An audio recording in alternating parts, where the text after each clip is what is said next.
근데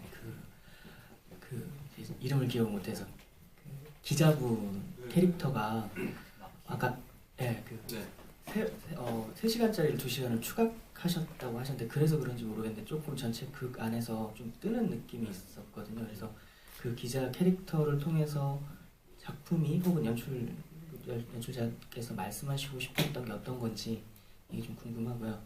두 번째는 그 김소진 배우씨가 같이 여행을 떠났던 유키오 캐릭터 보면은 이 등이나 손, 발이 계속 떨리는 그런 모습들을 보여주셨어요. 근데 마지막에 여기서 헤어질 때쯤에 사실 그게 그 주인공하고 두 분한테 굉장히 중요한 장면이고 그 앞뒤가 여행의 의미가 달라지는 그런 장면이라고 저는 생각을 했는데 그 떨림은 계속 있으시더라고요. 그래서 그게 어떤 의미를 가지고 있는 동작이었는지 아니면 제가 생각하는 건 다른 의미가 있었는지 두 가지 좀 여쭤보고 싶습니다.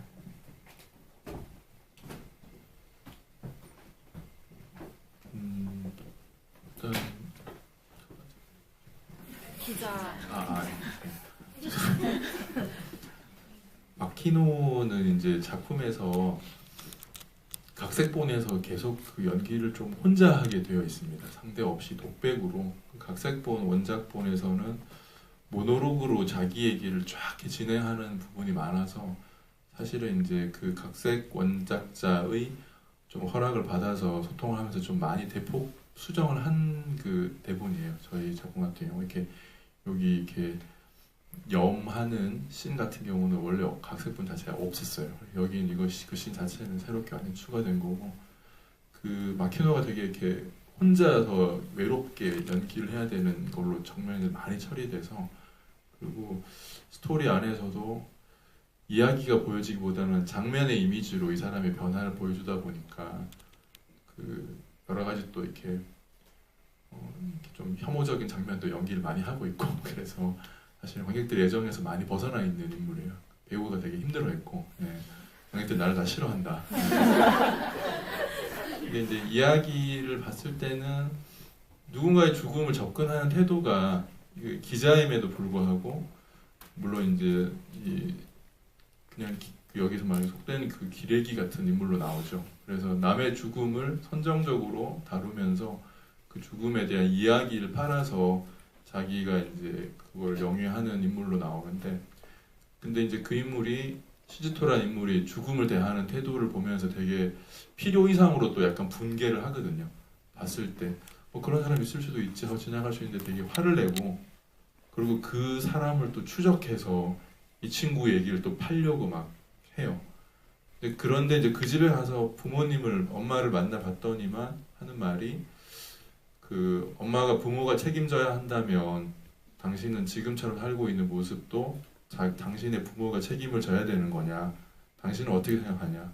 그건 그 시즈토 자체가 아니고 타인이 문제가 있다가 아니라 타인을 바라보는 자신에 대해서 자신이 느끼는 것 거기에 되게 봐야 되지 않느냐라고 그 얘기를 들으면서 조금 이렇게 이 사람이 조금 흔들리는 부분이 생겨요. 그래서 나중에 이제 눈이 멀고도 이 집에 찾아와서 여기에서 사죄를 하고 있고 대신이 이제 부모의 대신이죠. 자기 부모는 이제 그렇게 이렇게 돌아가셨으니까 이 집에 와서 자기가 또 어떻게 보면 싫어했던 좀 혐오했던 시즈토의 집에 와서 그 어머니에게 사죄를 하고 있고 자기 아버지에 관한 이야기를 하면서 여기에서 고해를 하고 있고요. 그리고 준코는 시즈토의 어머니는 아들은 지금 없는데 자기가 떠나가기 직전에 내 마지막 소회를 전혀 생판 모르는 그 타인이 이 집에 와서 아들도 아닌데 이 친구를 이해를 해주면서 이렇게 쓰다듬어주는 그런 장면이 있습니다. 이렇게 굉장히 이렇게 만날 수 없는 인연이라고 보기 힘든 사람이 자기 그 사람의 삶을 보면서 자기를 투영하는 그런 상황들을 만들어내는 것 같아요. 그래서 마키노가 작품 속에서는 시즈토와 대비되는 인물이면서 또 가장 엄밀히 말하면 좀 이렇게 좀 혐오스러운 데가 많거든요. 삶이 되게 위약적으로 살아가고 있는 인물이라서 그래서 그 인물조차도 어떤 의미에서는 다시 그 죽음이라고 하는 장면에서 봤을 때 마키노 같은 인물도 어떻게 구원받을 수 있나 그런 그런 어떤 시각을 제공하기 위해서 원작에는 계속 있어 왔던 것 같고요. 작품 속에서는 어떤 이제 씬으로 처리되다 보니까 궁금증이 있는데 또 갑자기 또 너무 또 눈이 멀고 이렇게 와서 이렇게 좀 점핑이 많이 되긴 돼요. 너무 좀 오이디푸스 같은 느낌도 있고 그래서 갑자기 문학적 상징으로 확 넘어가는 느낌. 원래 살아있는 인물이었다가 근데 이제 작품에서 제가 해석한 바로는 그러한 어떤 타인과 교감이 가능할 수 있는 사람일까였는데 가장 오히려 그것을 이룩하게 되고 마지막 대사도 사실은 이제 치즈토에 대해서 쓰는 것이 아니고 내가 나 자신을 돌아봐야 된다라는 쪽으로 얘기를 하면서 마지막 대사를 마무리 짓거든요. 그래서 자기를 돌아보는 모습 뭐 이런 것들 보여준 인물인 것 같습니다. 그리고 소진 배우의 떨림은 소진이한테 직접 물어봐야 될 것 같아요. 제가 보기에는 그 역할이 이제 다중인이죠. 어떻게 말하면 지금 설정 자체가 그러고 이 안에서 이렇게 마음의 경계에 항상 있고 그 삶이냐 죽음이냐의 어떤 경계 그 다음에 자기가 죽인 어떤 사랑하는 사람의 영혼과 같이 대화를 하고 있고 그리고 사랑하는 사람의 영혼을 떠나보내야 되는데 그 나중에는 이런 얘기도 있어요. 이게 진짜 사쿠야의 영혼이었는지 내가 만들어낸 사쿠야의 환영인지도 나중에는 모르겠다. 예. 그래서 계속해서 분열되어 있는 모습들을 연기를 하다 보니까 내면도 그런 감정을 생각을 하지만은 외면적으로도 그런 어떤 흔들리고 있는 그런 모습을 사실은 보이려고 했던 것 같아요. 그러다 보니까 이제 작은 떨림들을 섬세하게 많이 하고 있고 그래서 앞줄에 있는 관객들은 가끔 너무 놀래기도 하고요. 확 떨기 때문에 그래서 근데 아마 마지막에는 그 씬 같은 경우는 그때그때 조금씩 다를 수 있는데 같이 가고 싶은 마음도 있을 거예요. 이 시즈토랑 같이 가고 싶은 마음. 근데 또 집착하게 될까봐 집착하면은 그건 또 사랑이 아니라고 생각할 수 아닌 거라고 느껴왔기 때문에 그 떠나 보내면서도의 두려움과 불안감 이런 것들이 같이 또 공존하고 있는 상태가 아닐까. 그래서 마지막까지도 그 인물의 심리를 봤을 때는 어떤 완벽한 어떤 씻김 같은 거라기보다는 계속해서 자아가 이렇게 흔들리고 있고 또 흔들림 속에서 또 계속해서 자기 중심을 찾아가야 하는 것이 아닐까 그렇게 보고 있기 때문에 그 떨림들이 있었던 것 같아요. 그리고 뭐 연기를 하다 보면 또 배우의 집중력 한해서 또 뭐 제가 이렇게 어떻게 얘기하기보다는 연극은 결국에는 배우의 예술이라서 배우가 관객들을 만나는 부분이거든요. 철저하게 배우의 힘으로 가는 거기 때문에 아마 오늘 뭔가 또 특별한 자기만의 떨림이 있었던 것 같습니다. 예, 그 제가 한번 이따가 나중에 물어보도록 하겠습니다. 예, 예. 그러면 질문 하나 정도 더 받을 수 있을 것 같아서요. 예. 짧은 질문. 그 마지막에 말씀해 주셔가지고 정확히 긴가민가 했는데 그 소진 배우님이 이제 그 시즈토를 조금 사랑하는 마음이 생긴 건가 이렇게 생각을 했었거든요. 근데 이제 처음에 그 두 시즈토도 그렇고 유키오도 그렇고 어쨌든 이기적인 마음에서 시작한 동행이었던 것 같은데 이게 나중에 결국 비로소 이제 각자 이타적인 사람이 되어서 이렇게 헤어지게 된 걸로 연출을 하신 건지 궁금합니다. 원작에서도 약간 시즈토 같은 경우는 죽음의 감각에 너무 취해 있기 때문에 삶의 감각에 대한 회복이 되게 필요하거든요.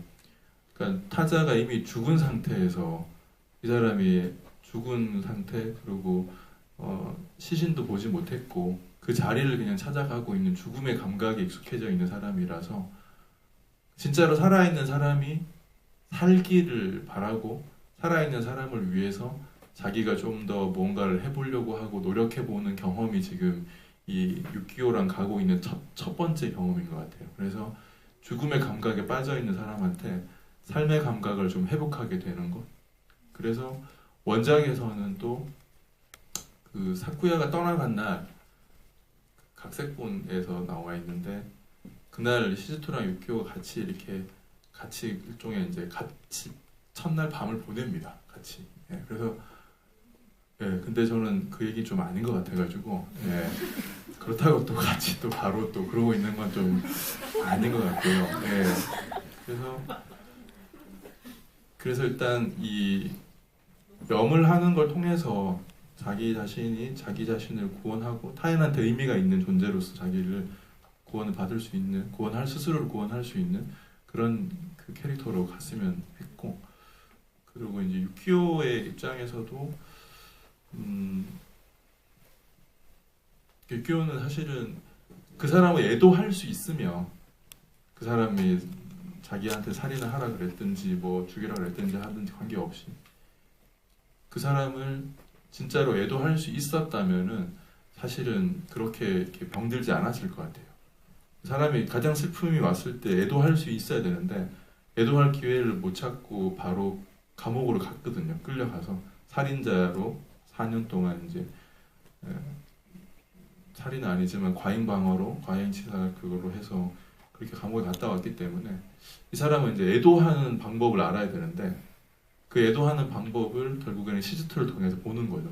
내가 애도하는 방법을 알아서 내 사랑하는 연인을 떠나보낼 수 있어야 되는데 떠나보내고 있지를 못해서 이 사람이 굉장히 이렇게 분열되어 있는 상태인 것 같아요. 그래서 떠나보내는 방법을 이 사람을 통해서, 그래서 죽음의 감각, 시즈토는 삶의 감각을 회복하는 거라면 사람이 죽는다는 것이 뭔지를 오히려 유키오는 깨닫게 되고, 영적으로는 사쿠야를 떠나보내는데 이제 몸으로는 이 할머니를 염하면서 애도를 하는 법을 이제 알게 된 것 같아요. 그래서 제대로 애도를 하게 되면은 자기 삶의 의미를 알게 되기 때문에, 그래서 삶의 감각과 죽음의 감각을 결국에는 타인을 통해서 회복하는 여행을 쭉 이렇게 했던 거죠. 아주 그 독하게, 아주 힘들게.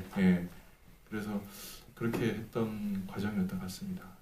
죄송합니다. 작품으로 보여드려야 되는데 작품에서는 못 보시고 지금 이제서야 고개를 끄덕이고 계신 분이 많으셔가지고 죄송합니다. 그 일단은 저희가 좀 장시간 했는데요. 오늘 보신 거에 대해서 오늘 여기까지 했으니까 동훈 배우님하고 선생님 이렇게 한 마디씩만 마지막으로 해주시고 자리를 좀 정리할 수 있도록 하겠습니다. 저 한 말인데 아까 저는 사실 답변 드린 게 조금 미약한 부분이 계속 마음에 걸려가지고 그 죽음에 대한 얘기를 하셨는데 요걸 하나 조금 말씀을 드리고 싶은 게 있어요. 그 복내 측 전전두 피지를 말씀드리죠.